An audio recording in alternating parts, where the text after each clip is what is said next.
El encarecimiento del precio de la vivienda en España, sumado a la falta de oferta pública, ha provocado que a las personas migrantes, por su situación particular, les resulte muchas veces imposible cumplir con los requisitos a la hora de alquilar, provocando con ello que tengan que enfrentarse a ciertas condiciones de vulnerabilidad.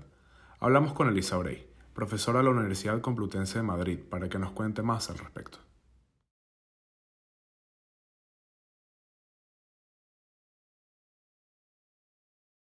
Pues habría que situar un poco la realidad del alquiler en España dentro del contexto europeo, ¿no? Y ahí si comparamos los datos de la encuesta europea de ingresos y condiciones de vida publicada por Eurostat en 2018, lo que tenemos es una realidad muy diversa en cuanto al acceso de la población, ya sean nacionales o extranjeros, al mercado de alquiler a precio de mercado a precio reducido.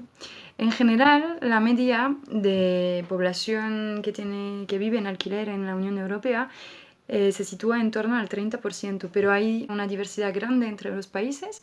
Por un lado tenemos casos como el de Alemania, con un 48% de población en alquiler, Austria con un 45%. En el otro extremo tenemos a Rumanía, con menos del 5% de población en alquiler.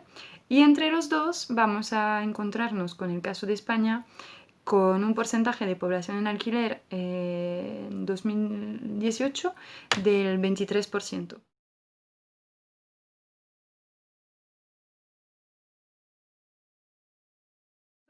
Pero claro, esta cifra global pues esconde una realidad muy diversa que cambia en función de la nacionalidad de los inquilinos.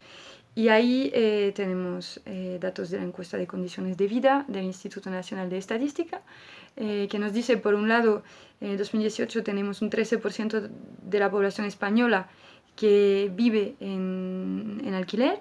Frente a este 13% tenemos un 58% de la población extranjera procedente de la Unión Europea que vive en alquiler, y frente a estas dos cifras tenemos hasta un 80% de la población extranjera que no es de la Unión Europea que vive en alquiler. 8 personas de cada 10. Casi caracteriza la experiencia residencial de todo el colectivo extranjero que no es de la Unión Europea.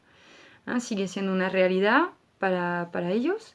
Y esta situación pues, que vemos en las cifras tiene una serie de consecuencias en su vida cotidiana. En España sabemos que el mercado del alquiler depende mayoritariamente del mercado de la vivienda libre, apenas hay viviendas sociales.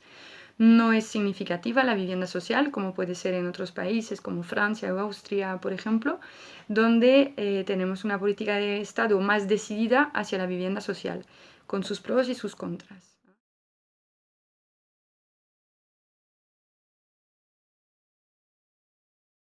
Pero claro, en España, pues este mercado libre que agrupa la mayoría de las viviendas en alquiler está regulado por la Ley de Arrendamientos Urbanos. Es verdad, pero digamos que el margen de libertad es amplio para que el propietario fije las condiciones que considere oportunas al inquilino. Y entonces, esta situación de no regulación, por un lado, combinada con el aumento de los precios de los alquileres en los últimos años, especialmente en las grandes ciudades españolas, hace que los costes para los inquilinos en general y la población extranjera en particular, que vive mayoritariamente en alquiler, presenta al final una proporción relativamente amplia de sus ingresos, y ello puede disminuir el porcentaje de presupuestos familiares disponibles para otras cuestiones o otros gastos. O sea, tenemos mayores gastos por un lado. Por otro lado, otra consecuencia posible es una mayor movilidad. ¿Por qué? Pues porque si no existe una regulación estricta del mercado libre de la vivienda en alquiler, la persona, el inquilino, puede quedarse, quizá es posible que se pueda quedar poco tiempo en el piso y que esté a merced de la voluntad del propietario para irse de la vivienda cuando a este propietario le venga bien recuperar su piso para otro uso. Es decir, que puede fomentar una movilidad mayor de la población extranjera debido a un menor tiempo de residencia en la casa. Y en última instancia, la población extranjera puede verse confrontada a una situación de mayor hacinamiento en las viviendas.